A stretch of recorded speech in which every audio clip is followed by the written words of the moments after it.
Good morning all of you.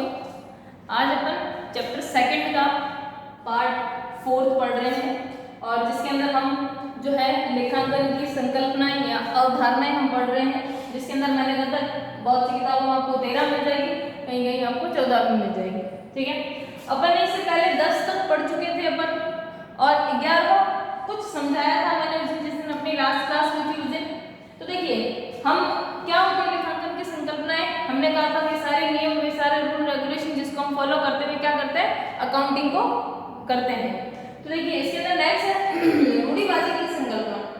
क्या कहती है रूढ़िवादी? नाम से पता चलता है इसका मतलब पुराने ख्यालों के, पुराने विचार। क्या कहते हैं हमारे पुराने विचार? हमारे पुराने विचार ये कहते हैं कि हानियों से सतर्क रहिए। आपने देखा होगा घर में भी लोग या बहुत सारे हमारे बुजुर्ग जो व्यक्ति वो कहते हैं पैसे ज्यादा खर्च मत करो, बचा कर रखो, भविष्य में काम आएंगे। क्यों कह रहे हो ऐसा? क्योंकि इन फ्यूचर अगर कोई हानि हुई, कोई लॉस हुआ, कोई खर्चा आया, तो अगर आपके पास सेविंग नहीं है तो आप उसे कैसे हैंडल करोगे। इसीलिए हमारा भारत देश हमेशा से दुनिया में मंदी आती है लेकिन भारत में बहुत कम आती है। क्यों? क्योंकि लोग सेविंग ज्यादा करते हैं, यहाँ खर्चे से ज्यादा सेविंग करते हैं लोग। तो वही हमारी रूढ़िवादी संकल्पना कहती है कि भविष्य में होने वाली हानियों में तो क्या करो भाई, प्रावधान करो। आपने देखा होगा कोई व्यक्ति 10,000 कमा रहा है तो महीने के 2,000 बचा रहा है, कोई व्यक्ति 20,000 कमा रहा है तो भी वो 2-3 हजार रुपये बचा रहा है, कोई 50,000 कमा रहा है तो 10,000 बचा रहा है। बचा जरूर रहे, चाहे व्यक्ति 5,000 कमा रहा है 500 ही बचा रहा है, लेकिन सेविंग जरूर करते हैं, सेविंग जरूर करते हैं। तो वही बात है, किस लिए करते हैं वो सारी सेविंग? इन फ्यूचर अगर इन फ्यूचर कुछ ऐसी मिसहैपनिंग हुई तो हम उसको हैंडल कर सके। जैसे भी कोरोना आया, ये भी एक सडनली चीज आई। तो देखिए क्या कह रही है हमारी रूढ़िवादी संकल्पना हमारे अकाउंटिंग में कैसे काम आती है? हमारे अकाउंटिंग में रूढ़िवादी संकल्पना ऐसे काम आती है कि रूढ़िवादी संकल्पना कहती है कि व्यापार में जितना प्रॉफिट है उस सबको काम में मत लो, उसमें से कुछ बचा कर रखो। किसके लिए? भविष्य के लिए। अब वो बचाएंगे कैसे? उनके तरीके हैं, उनको एक सिस्टमेटिक फॉर्मेट, सिस्टमेटिक रूप दिया हुआ है, उस रूप से आप उस पूरे लाभों को बचा कर चलिए, जिससे दो फायदा, फ्यूचर सिक्योर और क्या फायदा, और अगर हम ये सारे खर्चे या इस रूप में दिखाएंगे तो हमें टैक्स भी कम देना पड़ेगा। दो बेनिफिट है। तो देखिए फ्यूचर सिक्योर और टैक्स भी नहीं देना पड़ेगा। तो रूढ़िवादी संकल्पना क्या कहती है? भविष्य में होने वाली हानियों को प्रावधान करो। कौन से? क्यों करें? ताकि वो व्यापार में क्या हो, लाभ अनावश्यक रूप से बढ़ा हुआ भी ना दिखे। इसके कहने का क्या मतलब है? इसके कहने का ये मतलब है, मान लीजिए मैंने 50,000 में गाड़ी 2 साल पहले खरीदी, तो क्या मैं इसको 50,000 क्या आज मैं इसको रीसेल करूं तो क्या मुझे 50,000 मिलेंगे? क्या नहीं, गाड़ी की वैल्यू कम हो गई। तो हम रूढ़िवादी संकल्पना के अनुसार हम डेप्रिसिएशन, हम प्रावधान, हम प्रोविजन, हम रिजर्व, ये सारी चीजें बनाते हैं। क्यों बनाते हैं? क्योंकि बहुत सारी चीजों की वैल्यू भी कम हो गई, बहुत सारे रिजर्व बनाने जरूरी है जिसका इन फ्यूचर हम काम में लेंगे। ठीक है, बहुत सारे प्रोविजन बनाए। प्रोविजन का मतलब होता है जिसके अंदर हमें खर्चा पता है कि ये पैसा हमें यहाँ काम में लेना है। मैंने आपको पिछली वीडियो में एक उदाहरण दिया था कि जैसे हम बिजली के बिल के लिए हमने 1,000 रुपये अलग रखे, तो ये कोई फिक्स नहीं है। बिजली वाले फोन करके थोड़ी पूछेंगे हमको कि आपने कितने रुपए रखे कि मैं आपको इतना ही बिल भेजूं, ये कोई भी जरूरी नहीं है। थोड़ा कम थोड़ा ज्यादा दोनों चीज हो सकती है। जैसे हमने 1,000 रुपये अलग रखे बिजली के बिल के लिए, तो बिल 1,100 रुपये का भी आ सकता है और 900 रुपये का भी आ सकता है। लेकिन हमें पता था कि 1,000 रुपये कहाँ खर्च होने हैं बिजली का बिल बढ़ने में, लेकिन अमाउंट निश्चित नहीं था। रिजर्व, मैंने आपको उदाहरण दिया था पिछले वीडियो में भी कि रिजर्व क्या होता है? ऐसा पैसा या ऐसी सेविंग होती है जिसको हमें पता नहीं है कि वो कहाँ खर्च हो रहा है। जैसे मैंने आपको उदाहरण दिया था, मम्मी ने छुपा के 5,000 रुपये इकट्ठे कर रखे हैं और आपका बर्थडे आ गया या आपको सडनली टूर गया आप स्कूल से, तो मम्मी ने उसमें से 1,000 रुपये निकाले। मम्मी ने जब उसको सेविंग कर रही थी या रिजर्व कर रही थी तभी कभी नहीं सोचा था कि 1,000 रुपये आपको टूर के लिए दिए जाएंगे, कोई भी प्री प्लान नहीं था। इन फ्यूचर जो भी सिचुएशन आएगी, जहां जरूरत पड़ेगी उसके लिए हम खर्चे करेंगे, वो होता है हमारे लिए रिजर्व।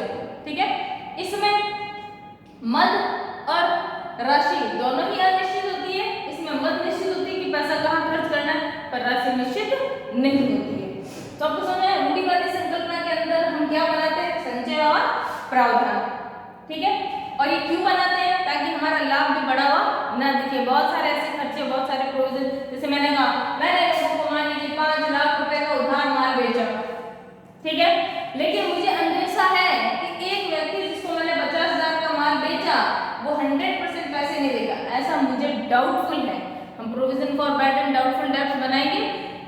उसमें बताएंगे ये, तो इसलिए मैं पहले ही माइनस करके दिखाऊंगी कि भाई मेरे पास कितने पैसे आने हैं, अंदाजे कितने पैसे आने हैं। हमने 50,000 का पहले ही क्या बना लिया, प्रोविजन। ठीक है, अगर ये आ जाएंगे तो इससे बेटर तो कोई बात ही नहीं होगी, लेकिन अगर ये नहीं आए तो फिर हम क्या यहाँ करेक्शन करेंगे, नहीं, इसलिए हम इसको पहले ही प्री प्लान कर लेते हैं यहाँ पर प्रोविजन कि भाई 50,000 रुपए मेरे डूबने वाले हैं। हम ये उम्मीद मान के चलते हैं कि 4.5 लाख रुपए मेरे पास आने वाले, तो हम जो आगे की प्लानिंग है वो भी 4.5 लाख के अनुसार ही करेंगे, ताकि हमारे अगर ये हम 50,000 का प्रोविजन नहीं करते और वो फ्यूचर में डूब जाता तो हमने प्लानिंग तो 5 लाख की कर ली, ठीक है, तो ये सारा मिसमैच हो जाता और हमारे लाभ बड़े हुए दिख जाते। इसलिए हमारे लाभ भी सही दिखे, बड़े हुए ना दिखे, इसीलिए हम रूढ़िवादी संकल्पना के अंतर्गत जो है व्यापार में प्रावधान और संचय का प्रावधान रखा जाता है। अगर आपसे क्वेश्चन पूछ ले संचय और प्रावधान किस संकल्पना के अंतर्गत बनाए जाते हैं, तो रूढ़िवादी संकल्पना के अंतर्गत क्या बनाए जाते हैं, संचय और प्रावधान। क्वेश्चन उल्टा भी पूछ ले, ठीक है, कि संचय और प्रावधान तो रूढ़िवादी और रूढ़िवादी संकल्पना के अनुसार क्या बनाए जाते हैं, तो संचय और प्रावधान दोनों उल्टा सीधा दोनों तरीके से आपको क्वेश्चन पूछ सकता है। नेक्स्ट है कि सारता की संकल्पना क्या कहती है, ये संकल्पना कहती है कि उसी मद को लो और उसी मद को काम में लो जो कि हमारे व्यापार को इफेक्ट कर रही है। ऐसा नहीं है कि जैसे मान लीजिए आपके स्कूल में बड़ी दीदी है और अगर वो एक टॉफी खा लेती है, क्या वो बिल भेज देंगे आगे, नहीं, उससे कोई रिलेशन ही नहीं है हमारे पास, उन तथ्यों पर हमारे कोई मतलब ही नहीं। तो ध्यान दें, वैसे तो उनका निजी खर्चा है, लेकिन अगर मान लीजिए कोई खर्चा दिया गया मुझे आपके स्कूल की तरफ से, ठीक है, और मुझे कहा कि अच्छा जी सामान लेके आना, और मान लीजिए मैं 4,000 मान लीजिए 449 रुपए का कोई सामान लाई और 1 रुपया मैंने कर दी चेंज नहीं था, इसलिए इसने मुझे टॉफी दे दी और वो टॉफी मैंने खा ली, तो क्या होगा, क्या ये 1 रुपए का बिल बनेगा? नहीं बनेगा, क्योंकि इसका इतनी इंपॉर्टेंस नहीं है। तो सारता की संकल्पना ये कहती है कि महत्वपूर्ण तथ्यों पर ध्यान केंद्रित कीजिए, यानी कि 149 ये इस पर ध्यान केंद्रित होगा, इस पर नहीं, क्योंकि इतना इफेक्ट नहीं कर रहा मेरे व्यापार में। ऐसे नहीं स्कूल का घाटा ही हो गया अगर मैंने 1 रुपए की टॉफी खा ली तो, ठीक है, ऐसा नहीं होगा कि बिल बना दिया जाएगा सीधा सीधा 500 रुपए का, ठीक है। तो देखिए क्या कह रहा है, सारता की संकल्पना ये कह रही महत्वपूर्ण तथ्यों पर ध्यान केंद्रित करना चाहिए, यह व्यवहार की प्रकृति पर निर्भर करता है। व्यवहार की प्रकृति पर, अब ऐसे नहीं इसका बिल नहीं बनेगा, इसका बिल बनेगा, लेकिन इसका नहीं बनेगा। उसने मुझे 1 रुपए का तो कोई बिल दिया ही नहीं, उसने मुझे तो यही बिल दिया। देखिए ये कह रहा है उसके व्यवहार की प्रकृति पर निर्भर करेगा और उसके लिए कितनी राशि खर्च हुई है, यानी अमाउंट क्या, जैसे मैंने कहा ये 1 रुपया अमाउंट है, यही मुझे अगर 5,000 रुपए दिए जाते और मैं 500 रुपए की टॉफी खा जाती तो ये बिल बनता, 100% ये बिल बनता, ठीक है, क्योंकि इसका अमाउंट क्या है, बड़ा है। अमाउंट कैसा है, बड़ा है। क्या वहाँ अमाउंट बड़ा है, नहीं, कितना, 1 रुपया, जो कि इफेक्ट ही नहीं कर रहा, सबसे बड़ी बात है इफेक्ट ही नहीं कर रहा, लेकिन यहाँ 500 रुपये इफेक्ट कर रहे हैं, ठीक है। रीजी कहेंगे मैं ये 500 रुपये कहाँ दिखाऊंगा, आप मुझे बिल दो, अपनी जेब से भरो अगर टॉफी खाइए, तो देखो यही होगा, क्या होगा, 5,000 रुपए और 500 रुपए, अमाउंट बड़ा है, ठीक है, और ये इंपॉर्टेंस रखता है, या 1 रुपया इंपॉर्टेंस नहीं रखता है। सारता की संकल्पना यही कहती है कि हमारे व्यापार में उन महत्वपूर्ण तथ्यों को दिखाना चाहिए जो हमारे व्यापार को क्या करते हो, प्रभावित करते हो, और अमाउंट का भी उसके अंदर संबंध हो, ठीक है ना, और उस पर कितनी धनराशि खर्च हुई है उस पर भी निर्भर करता है। जैसे ये देखो टॉफी यहाँ भी खाई जा रही है, टॉफी यहाँ भी खाई जा रही है, लेकिन इफेक्ट किससे बढ़ गया, अमाउंट से। यहाँ सिर्फ 1 रुपए की टॉफी खाई जा रही थी और यहाँ पर 500 रुपए, व्यवहार वही है, लेकिन क्या हो गया, धनराशि बढ़ गई, इसलिए वो इफेक्ट करेगी। नेक्स्ट क्या कह रहा है, उस तथ्य पर निर्भर करता है तथा यह तथ्य उपयोगकर्ता पर कितना भविष्य को प्रभावित करे। अब 1 रुपया तो प्रभावित नहीं करेगा, इसको भी राउंड फिगर कर देंगे, लेकिन ये होगा क्या, नहीं होगा, इसके लिए आपको बिल बनाना ही पड़ेगा 500 रुपए से, ये कहीं भी किसी भी प्रकार से एडजस्ट नहीं होगा। तो अपना पता चल गया उपयोगकर्ता को कितना अपने आप प्रभावित कर रहा है, 1 रुपया नहीं कर रहा है, 500 रुपये कर रहा है। खाई तो मैंने 1 रुपए की भी टॉफी थी और 500 रुपए की भी टॉफी खाई थी, लेकिन धनराशि के अकॉर्डिंग ये उससे मैच नहीं हो रहा और हमें इसको दिखाना पड़ेगा और इसको दिखाने की जरूरत नहीं है।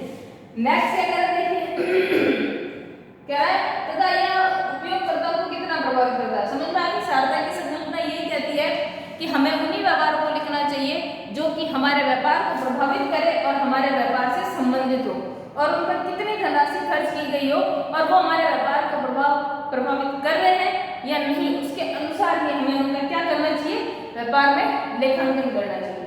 नेक्स्ट क्या कहता है देखो क्या ना वस्तुनिष्ठता की संकल्पना। वस्तुनिष्ठता मतलब हम यहाँ पर बात कर सकते हैं कि एक तरह से स्पष्ट और बिल्कुल साफ सुथरा लेखांकन। साफ सुथरा लेखांकन का क्या मतलब हुआ, यानी कि किसी के दबाव में ना किया जाए, किसी के दबाव में ना किया जाए। जैसे मान लीजिए मैंने एक अकाउंटेंट नियुक्त किया और मान लीजिए वो मेरा भांजा ही और मैंने उसे कहा भाई देख ले जितने घपले करने कर सकना क्योंकि तू मेरा क्या है रिश्तेदार है। तो ऐसा होगा क्या, या मान लीजिए मेरी कोई संस्था चल रही है और उसमें जो ऑडिट पे आने वाला है, जो व्यक्ति ऑडिट पे आने वाला है वो मेरा रिश्तेदार ही है। मैंने उसको फोन करके पहले ही बता दिया देख लेना सेटलमेंट कर लेना, क्या हो जाएगा जो भी सेटलमेंट होगा अपन कर लेंगे। तो उससे क्या हो गया, क्या लेखांकन ने अपना सही रूप प्रदर्शित किया क्या, नहीं। क्या वास्तविकता में जो गड़बड़ियां निकल कर सामने आनी चाहिए आई क्या, नहीं। तो लेखांकन का रूल या संकल्पना ये कहती है कि लेखांकन कैसा होना चाहिए, वस्तुनिष्ठ की संकल्पना का भी हमें पालन करना चाहिए। आपके चाहे कोई रिलेटिव हो या नहीं, अगर आप एज ए ऑडिटर कहीं जाते हो तो आपको पूरी संपूर्ण जांच करनी है कि वास्तविकता में इस लेखांकन में कोई गड़बड़ी है या नहीं।